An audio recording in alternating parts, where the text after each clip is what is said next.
Hello বৌদি, কি খবর? কেমন আছো সবাই? ভাবছিলাম তোমাদের বাড়িতে কয়দিন গিয়ে ঘুরে আসবো। আসলে নাতি নাতনিদের স্কুলে ছুটি পড়েছে তো, তাই ভাবছি আর বসে থেকে কি করব, কয়েকদিনের জন্য তোমাদের সঙ্গে দেখা করেই আসি। হ্যাঁ, সে তো খুব ভালো কথা, চলে এসো, এতে আবার বলার কি আছে?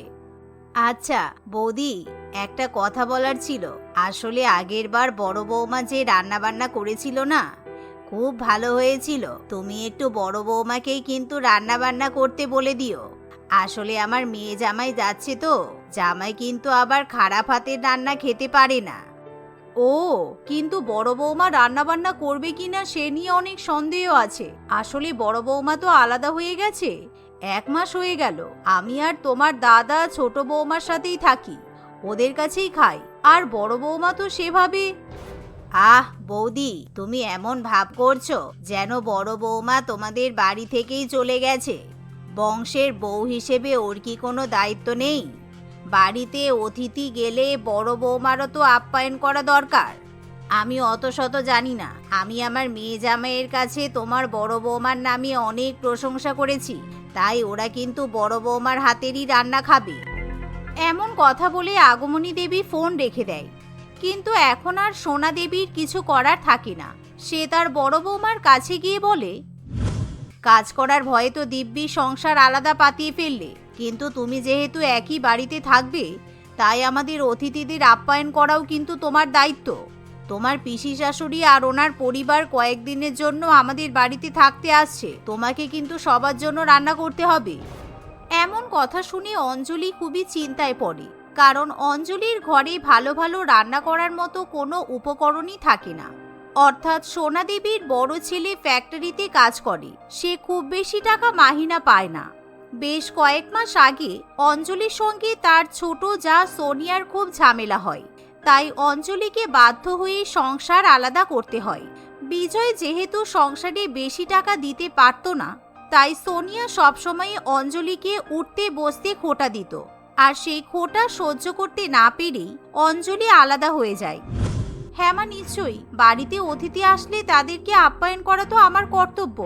আপনি চিন্তা করবেন না, আমি যতটুকু সাথে কুলাই রান্নাবান্না করে দেব।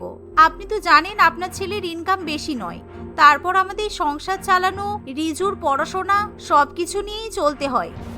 দেখো, আমার কাছে ওরকম ন্যাকা কান্না কেঁদে লাভ নেই। আগমনীরা খেতে খুব ভালোবাসে, তাই ওদের জন্য ভালো ভালো রান্না ছাড়া অন্য কিছু না হয়। আর তা যদি না করতে পারো, তাহলে এরপর থেকে আর এই বাড়িতে থাকতেও দেব না। এই বলে সোনা দেবী সেখান থেকে চলে যায়। শাশুড়ি মায়ের খারাপ ব্যবহারে অঞ্জলি কিছু বলতেও পারে না। সে নিজের কাছে জমানো কিছু টাকা দিয়ে গোবিন্দভোগ চাল এবং চিকেন কিনে এনে রান্না করতে শুরু করে। এরই মধ্যে দুপুরবেলা আগমনী দেবী তার মেয়ে জামাই এবং নাতি নাতনিকে নিয়ে উপস্থিত হয়। কই গো বড় বৌমা, রান্না বান্না হলো? খেতে দেবে তো? অনেক বেলা হয়ে গেল। কই চা মিষ্টি কোল্ড ড্রিঙ্কস কিছুই তো সাধলে না দেখছি। তোমাদের বাড়িতে এসে আবার ভুল করলাম না তো? এমন কথা শুনে অঞ্জলি তখনই তার ছেলে রিজুর হাতে 100 টাকা ধরিয়ে দিয়ে বলে, শোন, 100 টাকার মিষ্টি আর সিঙ্গারা নিয়ে আয়। তাড়াতাড়ি যা, তাড়াতাড়ি আসবি কিন্তু। মাঝখানে কোথাও যেন দাঁড়িয়ে পড়িস না, বাড়িতে অতিথি এসেছে, সবাই কিন্তু অপেক্ষা করছে। এই শুনে রিজু তাড়াতাড়ি মিষ্টি এবং সিঙ্গারা কিনতে চলে যায়।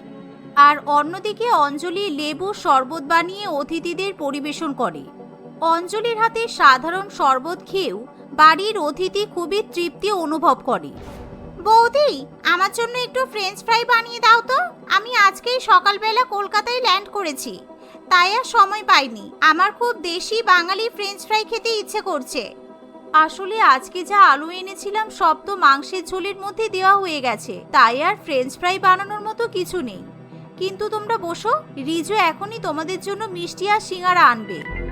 বাবা, বড় বৌমা, তুমি কবে থেকে এত গরিব হয়ে গেলে? এই তো দেখছি ফেসবুকে ছবি ছেড়েছ। ছেলের জন্মদিন নাকি কত বড় করে পালন করলে, আমাদের তো ডাকোনি। আমি খুব ভালো করেই বুঝতে পারছি তুমি শুধু আমাদের সামনেই গরিব সাজার নাটক করো। এমন কথা শুনে অঞ্জলি খুবই লজ্জা পেয়ে যায়। আসলে পিসিমা, আমার ছেলেটা বড় হচ্ছে আর 5টা মানুষের জন্মদিন দেখে ওরও নিজের জন্মদিন পালন করার ইচ্ছা হয়, তাই আর কি ওর শখ মেটাতে গিয়ে আমরা একটু কষ্ট করে অনুষ্ঠান করেছিলাম। আমার বাপের বাড়ির কাউকেও নিমন্ত্রণ করতে পারিনি, শুধু রিজুর বন্ধুদেরই নিমন্ত্রণ করেছিলাম। এরই মধ্যে রিজু মিষ্টি আর সিঙ্গারা নিয়ে চলে আসে। অঞ্জলি সেগুলো অতিথিদের পরিবেশন করতে যাবে এমন সময় বেশ কয়েকটা মিষ্টি কম পড়ে আর সিঙ্গারাও কম থাকে। এই রিজু, তুই কি এখান থেকে মিষ্টি সিঙ্গারা কিছু খেয়েছিস? সত্যি করে বল, তা না হলে মিষ্টি সিঙ্গারা তো কম হওয়ার কথা নয়। আমি তোকে কতবার বারণ করেছি না, অতিথিদের জন্য কিছু আনতে দিলে তুই নিজে আগে খাবি না? এভাবে অঞ্জলি রিজুকে বকাবকি করতে থাকে। এমন সময় আগমনী দেবী রান্নাঘরে গিয়ে অঞ্জলির সব কথা শুনতে পায়। ছি, এভাবে আমাদের অপমান না করলেই পারতে, ইচ্ছা করেই তো মিষ্টিগুলো কম আনিয়েছ, এখন আবার ছেলের নামে দোষ দিচ্ছ। তোমার থেকে আমি এটা অন্তত আশা করিনি। আমরা তো বাইরের ফাস্টফুডও সেভাবে খাই না, ভেবেছিলাম বৌদি হয়তো নিজে হাতে মিষ্টি বা সিঙ্গারা বানিয়ে দেবে, সেটুকুও করতে পারলে না বলো। এই নাকি তোমাদের আপ্যায়ন করা? আমি ফ্রেঞ্চ ফ্রাই করার কথা বললাম, বললে বাড়িতে আলু নেই, এখন মিষ্টি সিঙ্গারা খেতে গিয়ে বলছো মিষ্টি সিঙ্গারাও নেই। এমন কথা শুনে অঞ্জলির খুব খারাপ লাগে, তাই অঞ্জলি ঠিক করে সে নিজে হাতে অতিথিদের জন্য মিষ্টি এবং সিঙ্গারা বানিয়ে দেবে। অঞ্জলি এবার নিজেই বাজারে গিয়ে দুধ, ময়দা এবং আলু কিনে নিয়ে আসে। অঞ্জলি একদিকে সিঙ্গারা, মিষ্টি এবং ফ্রেঞ্চ ফ্রাই বানাতে থাকে, অন্যদিকে আগমনী দেবী এবং তার মেয়ে রান্নাঘরেই বসে থাকে। অঞ্জলি একটা একটা করে সিঙ্গারা ভাজতে থাকে আর পারমিতা এবং তার মা একটা একটা সিঙ্গারা মুখের মধ্যে পুড়তে থাকে। ইস, এতগুলো সিঙ্গারা ভাজলাম, অথচ রিজুর জন্য কিংবা রিজুর বাবার জন্য একটাও সিঙ্গারা বাঁচলো না। সিঙ্গারা তৈরি হওয়ার আগেই তো অতিথিদের মুখে ঢুকে যাচ্ছে, গরিব হওয়াই জ্বালা। একবার যদি বড়লোক হতাম তাহলে দেখিয়ে দিতাম আপ্যায়ন করা কাকে বলে। দুপুরবেলাতেও আগমনী দেবী এবং তার পরিবার পুরো পোলাও এবং মাংস খেয়ে শেষ করে ফেলে। অঞ্জলির হাতের রান্না এতটাই সুস্বাদু হতো যে কেউ সেই খাবার খেতে খেতে কোনো কথাও বলতে পারত না। কিন্তু অত সুস্বাদু খাবার খাওয়ার পরেও আগমনী দেবী অঞ্জলিকে বলে, শুধু পোলাও আর মাংস রান্না করেছো বৌমা, মাছ, মাটন এসব কোথায় গেল? আমি তো ভাবলাম তুমি অনেক কিছু রান্না করে খাওয়াবে, আমরা এসেছি বলে তোমার আবার কষ্ট হচ্ছে না তো? ছি ছি মাসিমা, আপনি এরকম কথা কেন বলছেন? আসলে আজকে আমি একদমই সময় পাইনি, কালকে আমি আপনাদের জন্য মাছ কিংবা মাটন রান্না করে দেব। এখনো তো আপনারা অনেক দিনই থাকবেন, আমি ঠিক আপনাদের জন্য ভালো ভালো রান্না করব। হ্যাঁ দেখো, আমার আবার মান সম্মান ডুবিয়ে দিও না। দেখা গেল ভালো মন্দ খাওয়াবে বললে, বাড়িতে জামাই এসেছে, আমাদের অনেক রকম পদ রান্না করা দরকার, তবেই না গিয়ে ঠিক মতো অতিথি আপ্যায়ন হবে। এভাবে সোনা দেবী ইচ্ছা করে বাড়ির অতিথিদের উস্কে দেয়, যার ফলে অঞ্জলির মুখটা একেবারে ছোট হয়ে যায়, কিন্তু সে চাইলেও কিছু বলতে পারে না। রাত্রিবেলা বিজয় বাড়িতে ফিরে এসে যখন জানতে পারে আজকে বাড়িতে পোলাও এবং মাংস রান্না করা হয়েছিল, তখন অঞ্জলি, তুমি আমার জন্য পোলাও বা মাংস তুলে রাখোনি? কই, আমার ভাগটা কোথায়? আমি তো দেখতে পাচ্ছি না। ওদিকে আগমনী পিসিরা সবাই তোমার পোলাও নিয়ে তো গল্প করছে, আমার ভাগের পোলাওটা কোথায় রেখেছো? তুমি কিছু মনে করো না, আসলে আজকে আমি আর রিজুও সিদ্ধ ভাত খেয়েছি। আমি অনেক পোলাও আর মাংস রান্না করেছিলাম, কিন্তু ওনারা সব খেয়ে ফেলেছে। তার উপর তোমার বাবা মাকে খেতে দিলাম, সেই জন্য একটুও খাবার বাঁচলো না। আমি তোমাকে পরে আবার একদিন পোলাও মাংস রান্না করে খাওয়াবো। পরের দিন অঞ্জলি নিজের কথা মতো অতিথিদের জন্য মাটন, ইলিশ মাছ, কাতলা মাছ ইত্যাদি কিনে আনে, কিন্তু এতে করে তার অনেক টাকা খরচা হয়ে যায়।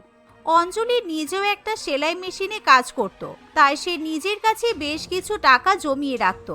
দুঃখের বিষয়, অঞ্জলি অত বাজার করে রান্নাবান্না করলেও তার রান্না করা খাবার আজকেও তার স্বামী কিংবা ছেলে মুখে দিতে পারে না, কারণ রান্না করা মাত্রই অতিথিরা সমস্ত খাবার খেয়ে শেষ করে ফেলে। এভাবেই দেখতে দেখতে কয়েকদিন কাটে। একদিন, মা, ও মা, প্রত্যেকদিন তুমি তো কত ভালো ভালো রান্না করো, কই আমাকে তো একটুও দাও না? আমি তোমাকে রোজই বলি আমার জন্য একটুখানি খাবার তুলে রেখে দাও। তুমি তো জানো আমি ভালো ভালো রান্না খেতে কত ভালোবাসি, তাহলে তুমি আমার জন্য কেন রাখো না? দেখছিস না বাড়িতে অতিথি এসেছে, আমি প্রত্যেকবারই তোর জন্য আগে থেকেই খাবার তুলে রেখে দিই, কিন্তু অতিথিরা সেই খাবারগুলোও চেয়ে চেয়ে খেয়ে নেয়। এখন তো আর বাড়ির অতিথিদের না করা যায় না, বল? তুমি যে ওদেরকে প্রত্যেকদিন এত ভালো ভালো রান্না বান্না করে খাও, তার বদলে সবসময় ওই ঠাকুমাটা তো ঠেস মেরে কথা বলে, তোমাকে উল্টোপাল্টা কথাও শোনায়, আমাদের গরিব বললে অপমানও করে, ওদিকে আবার তোমার হাতে রান্নাও খেয়ে নেয়। কাল থেকে তুমি বলে দেবে তুমি আর ওদের জন্য রান্না বান্না করতে পারবে না। না বাবা, তা কখনোই হয় না। এরকম বললে তো আমাদের সংসারে অশান্তি লেগে যাবে।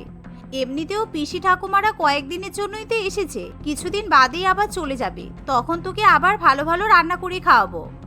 অঞ্জলি তার ছেলেকে বোঝানোর চেষ্টা করলেও রিজু কিছুতেই মানতে চায় না, কারণ আগমনী দেবী এবং তার পরিবার কিছুতেই নিজেদের বাড়িতে ফেরার নাম করে না।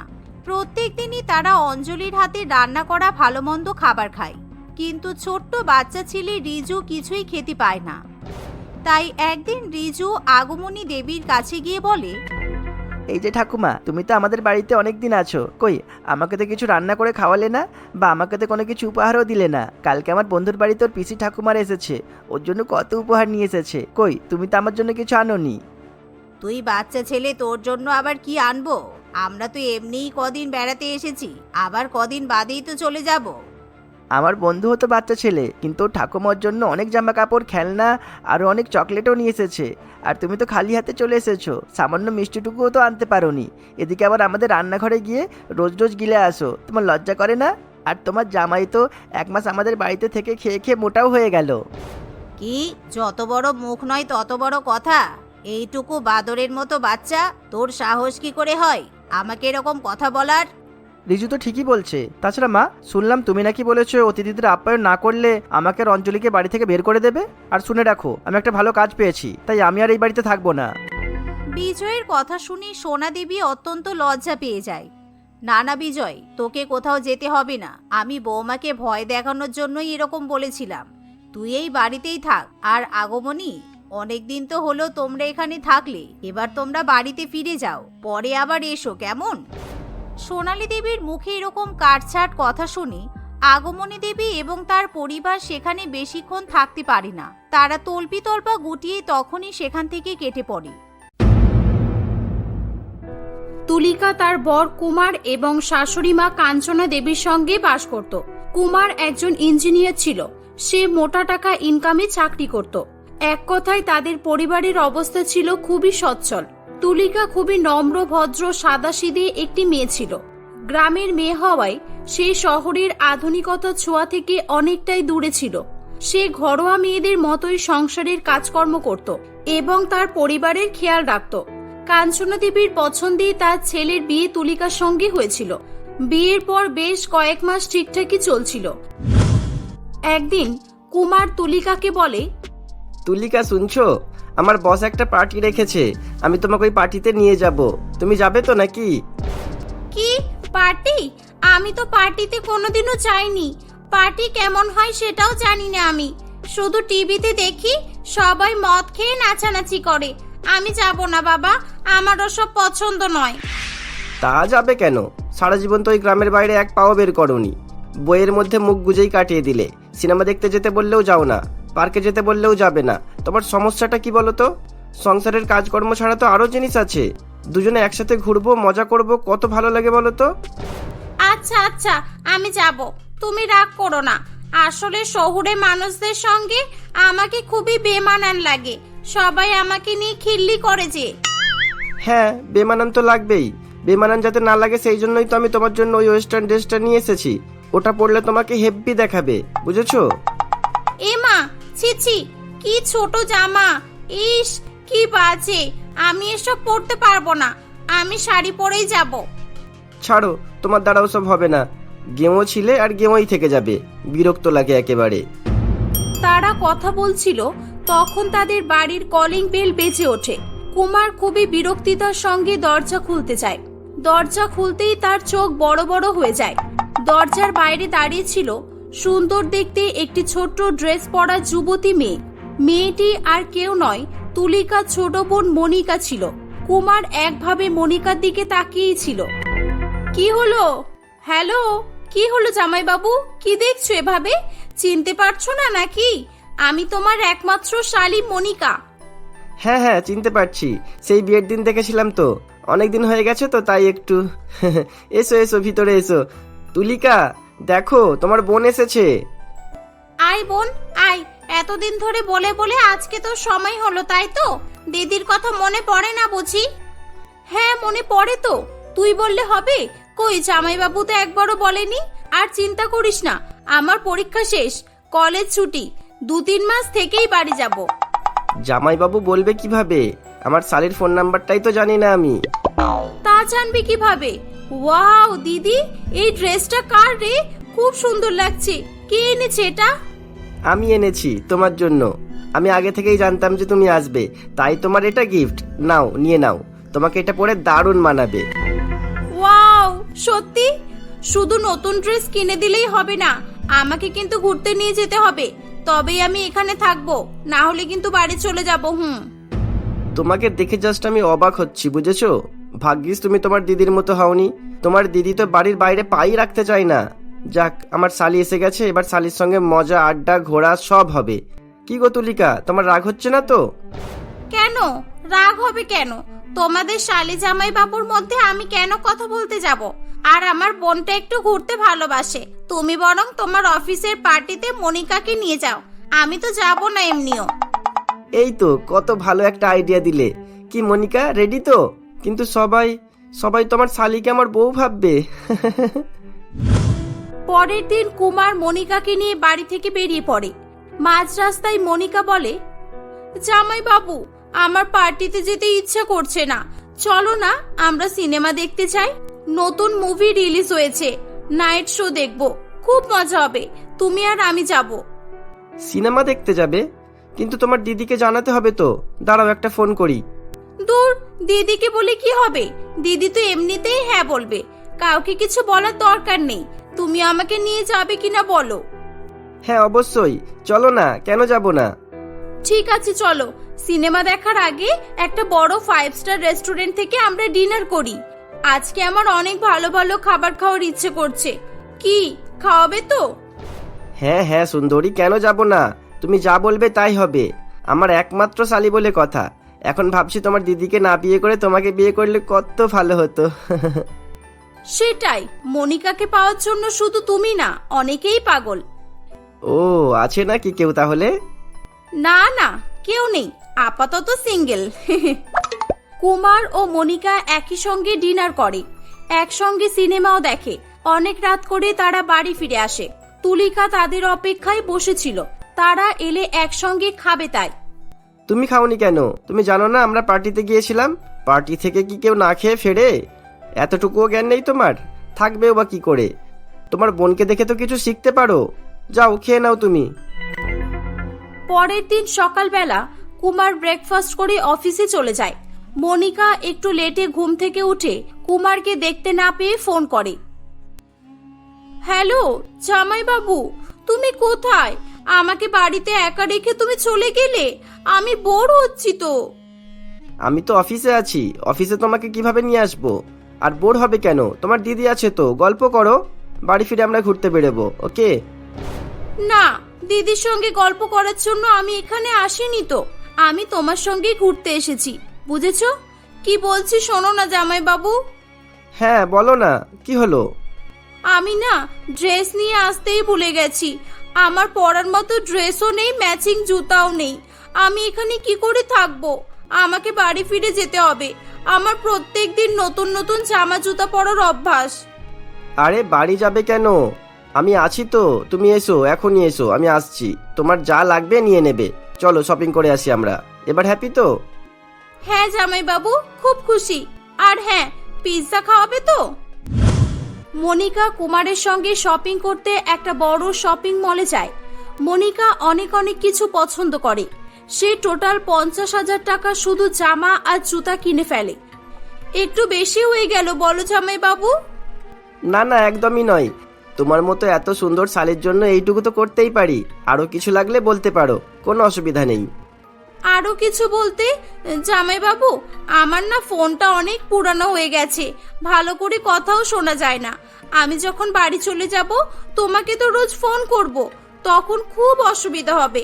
ও জামাই বাবু, আমাকে একটা আইফোন 13 প্রো কিনে দাও না প্লিজ। ওরে বাবা, এ তো দেখছি আমার সব টাকা খরচ করে ফেলবে। কি যে করি, এত সুন্দর শালিকে তো নাও বলতে পারছি না। ঠিক আছে মনিকা, চলো আমি তোমাকে আইফোন কিনে দিচ্ছি। চলো চলো। কুমার মনিকাকে আইফোন কিনে দেয়।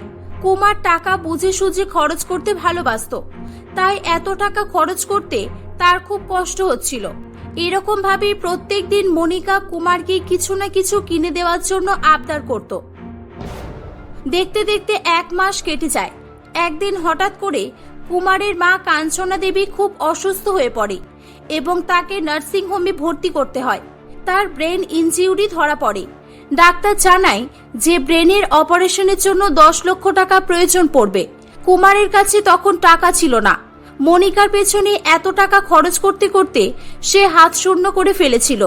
সে তার বন্ধুদের ফোন করে 8 লক্ষ টাকা জোগাড় করে এবং বাকি 2 লক্ষ টাকা তুলিকা তার সোনা গহনা বিক্রি করে কুমারকে দিয়ে দেয়।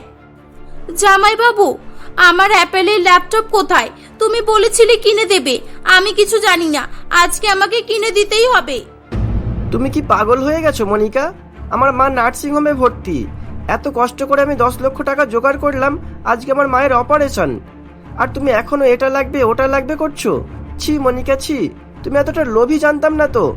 ভেবেছিলাম ছোট বোনের মতো আবদার করো, তাই বলে এরকম সময় এরকম করবে আমি সত্যিই ভাবিনি। কুমার মনিকাকে উল্টোপাল্টা কথা শুনিয়ে বাড়ি থেকে বেরিয়ে পড়ে। পরের দিন কুমার 10 লক্ষ টাকা নিয়ে নার্সিং হোমে যাচ্ছিল। রাস্তায় কয়েকটা মুখোশ পরা ছেলে কুমারকে ধরে এবং তার কাছ থেকে টাকা কেড়ে নেওয়ার চেষ্টা করে। কুমার তাদেরকে খুব মারধর করে এবং হঠাৎ করে একজনের মুখ থেকে মুখোশ খুলে যায়। কুমার তাকে দেখে অবাক হয়ে যায়। ছেলেটি ছিল কুমারের ছোটবেলার বন্ধু সঞ্জয়। তুই আমার টাকা ছিনতাই করছিলিস কেন ভাই? তোর এত কিসের টাকার প্রয়োজন ছিল যে আমার মায়ের অপারেশনের টাকা তুই? ছি ছি ছি ছি, আমাকে ক্ষমা করে দে ভাই, আমি এসব মনিকার কথাই করেছি। মনিকা খুবই লোভী মেয়ে। তোদের বিয়ের সময় আমাদের পরিচয় হয়, আমার ওকে খুব ভালো লেগে যায়। আমরা দুজনে রিলেশনে আসি। তারপর থেকে মনিকা আমাকে লুটতে শুরু করে। ওর জন্য আমি বাড়ি গাড়ি সব হারিয়েছি। আর এখন আমাকে বললো যে ও আমাকে বিয়ে করবে একটাই শর্তে, সেটা হলো তোর কাছ থেকে 10 লক্ষ টাকা ছিনতাই করতেই হবে। আমাকে ক্ষমা করে দে ভাই, আমি জানতাম না যে এটা তোর মায়ের অপারেশনের টাকা, প্লিজ ক্ষমা কর। ঠিক আছে সঞ্জয়, আমার যা বোঝার বোঝা হয়ে গেছে। আমার মাকে সুস্থ হতে দে, তারপর আমি মনিকার ব্যবস্থা করছি। কুমারের মায়ের অপারেশন সাকসেসফুল হওয়ার পর কুমার ও সঞ্জয় একই সঙ্গে মনিকার কাছে আসে। তুমি নিজেকে খুব চালাক বলে মনে করো তাই না? টাকার লোভে তুমি আমাকে আমার বন্ধুকে শেষ করলে। আমরা তোমাকে পুলিশে দেব, আমাদের কাছে সব প্রমাণ আছে। না, এমন করো না জামাইবাবু, আমার ভুল হয়ে গেছে। সঞ্জয়, তুমি বলো না, আমরা তো বিয়ে করব, বলো। বিয়ে? তোমার মতো মেয়ের সঙ্গে কখনোই না। তোমাকে বিয়ে করলে আমার সারা জীবন শেষ হয়ে যাবে। ছি, আমার ভাবতেই লজ্জা লাগছে যে বৌদির মতো এত ভালো একটা মানুষের বোন তুমি। ছি ছি ছি। একটা সময় ভেবেছিলাম যে তুলিকাকে বিয়ে না করে তোমাকে বিয়ে করলে ভালো হতো, কিন্তু আমার সত্যিই কপাল ভালো যে তুলিকার মতো একজনকে পাশে পেয়েছি। যাও, বেরিয়ে যাও, আমার বাড়ি থেকে বেরিয়ে যাও, না হলে এখনই তোমার দিদিকে ডেকে সব বলে দেবো আমি, আর তোমার বাবা মাকেও বলবো। যাও, বেরিয়ে যাও বলছি। না ভাই, একে তো আমি পুলিশেই দেবো, আমি কোনো কথা শুনবো না।